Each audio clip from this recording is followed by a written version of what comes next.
All right, let's dive in. We're taking a look at some heated discussions happening in Poland today. Sounds intense. It is. We've got snippets from what seems like a Polish political talk show. Lots of fiery opinions.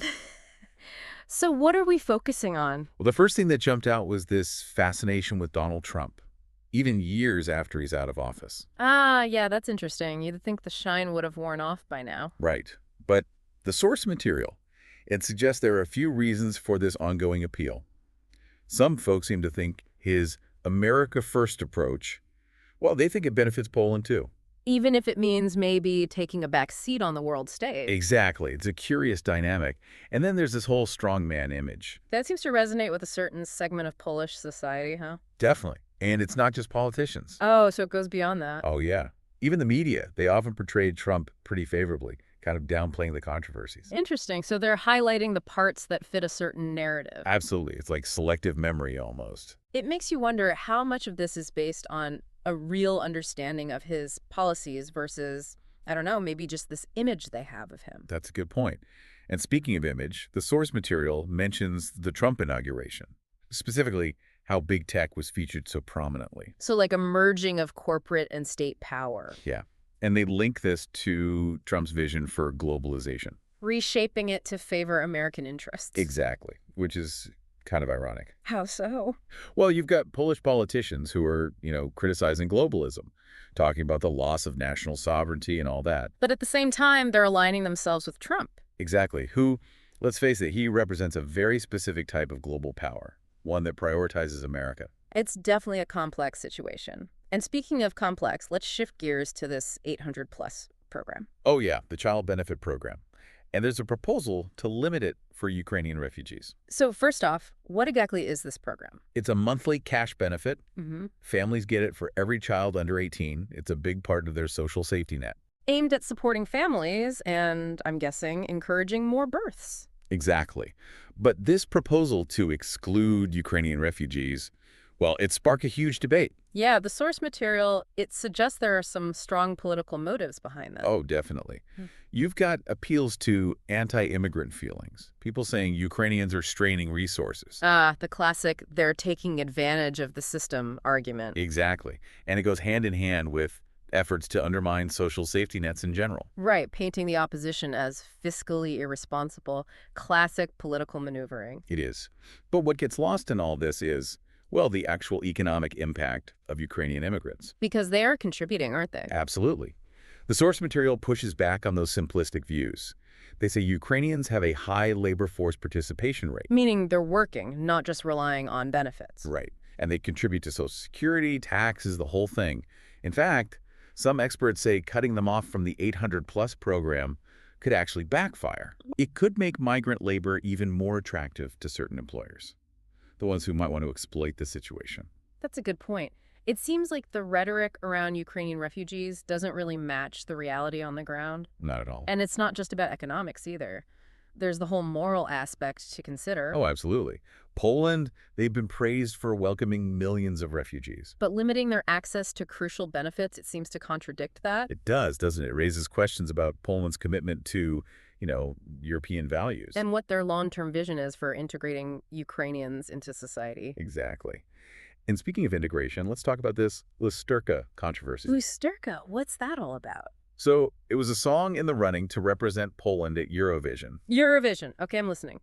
But the thing is, it was sung in the Podlaski language. Podlaski. Yeah, it's a regional dialect spoken in northeastern Poland. Hmm. And that sparked a whole debate. About? What it means to be Polish. Wow. High stakes for a song contest. Right. Some people saw it as a threat to Polish culture. They said it would project a fragmented image of Poland to the world. So they wanted a unified, homogeneous presentation. Exactly. But others, they defended the song. They said regional dialects are a vital part of Polish heritage. Makes sense. It's like a microcosm of this global debate about national identity in a globalized world. It is. You have this desire for unity, right? This single national image. But then there's the reality of diversity. Languages, cultures, traditions, all the stuff that makes up a society. It's fascinating, isn't it? This push and pull between unity and diversity. Totally. And what's interesting is this Lusterka thing blew up right as Polish society seems to be, I don't know, distancing itself from Ukraine a bit. Despite all the talk about shared Slavic identity. Exactly. So on one hand, they're welcoming refugees, emphasizing this shared heritage. But then a song in a regional Polish dialect causes this uproar. Like it's somehow threatening the unity of the nation. Yeah, it's quite a paradox. It really is, and it gets to this underlying tension in Polish society. This struggle to define what it means to be Polish in this complex, interconnected world we live in. Exactly. Okay, so we've talked about Trump, the 800-plus debate, and even Eurovision. Lots of hot-button issues in Poland right now. It's a lot to unpack, and it feels like they're all connected somehow. I think you're right. They all touch on this tension between, like, globalism and nationalism. What are your thoughts on that? Well, to me, it all circles back to this question of Polish identity. What does it mean to be Polish in today's world? Especially with things like globalization and migration blurring the lines. Yeah, that's a good point. It's like Poland is trying to figure out where it fits in. Exactly. And the source material, it shows how the struggle is playing out in these different areas. Take the Trump thing. There's admiration for the strongman image, but also concern about his America First policies. It's like they want the strength but not the isolationism. Maybe. And then there's the 800-plus debate, generous towards refugees, but also worried about the economic impact. And don't forget Lusterka.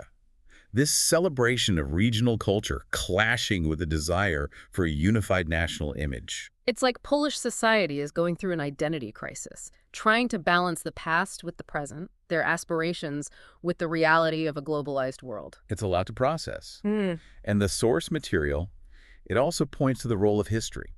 Poland has had a tough time. Foreign domination, shifting borders, all that. Right. It's understandable that they'd be a bit cautious about change, especially when it comes to things like immigration and cultural diversity. It's like they're protective of their identity. Exactly.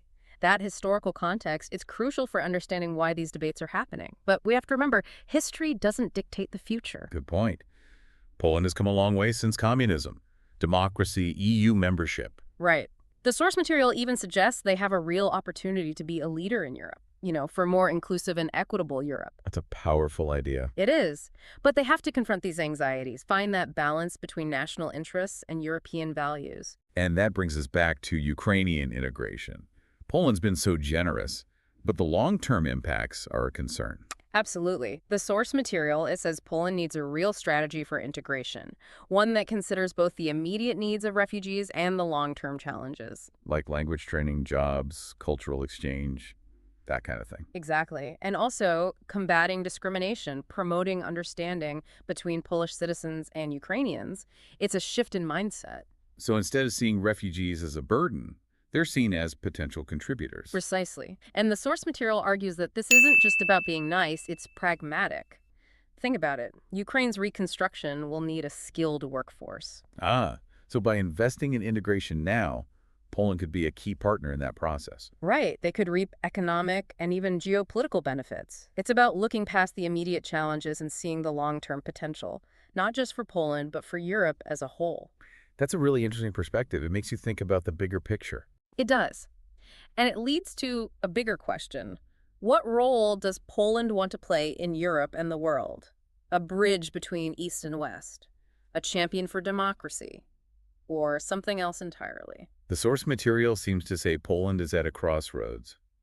Their decisions now will have huge implications for their future. Absolutely. It's a pivotal moment and the stakes are high. Wow, we really dug deep into some complex stuff. Poland's grappling with some big questions. No kidding. Identity, their place in Europe, how they navigate a changing world. It makes you think about that term moral superpower.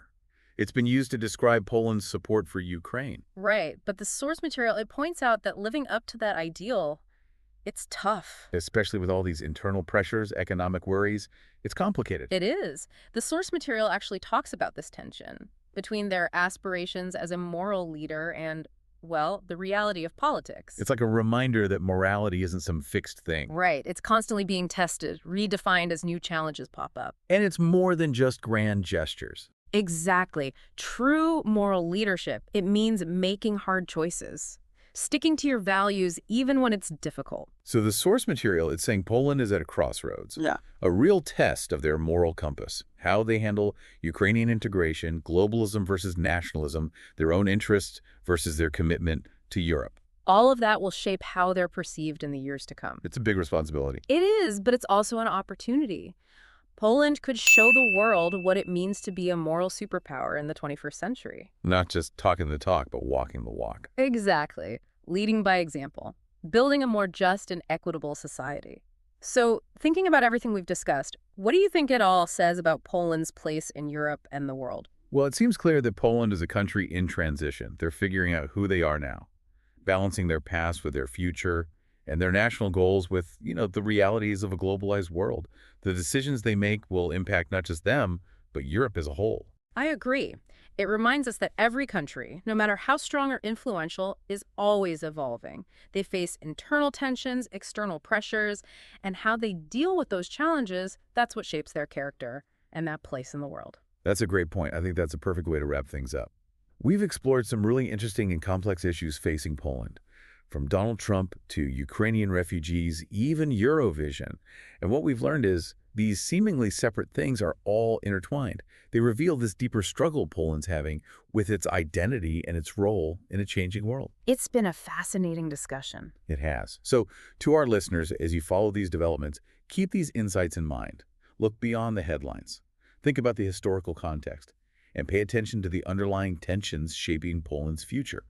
Because like we said, their choices have consequences, not just for them, but for everyone. It's a ripple effect. Exactly. And that's what makes these deep dives so important, right? We can explore these complex issues, connect the dots, and gain a better understanding of the world around us. And hopefully, it encourages us to keep asking questions, challenge our own assumptions, keep digging deeper. The more we learn, the more we realize there's always more to discover. Well said. Thanks for joining us on this deep dive. We'll see you next time as we explore more of the world's most pressing issues.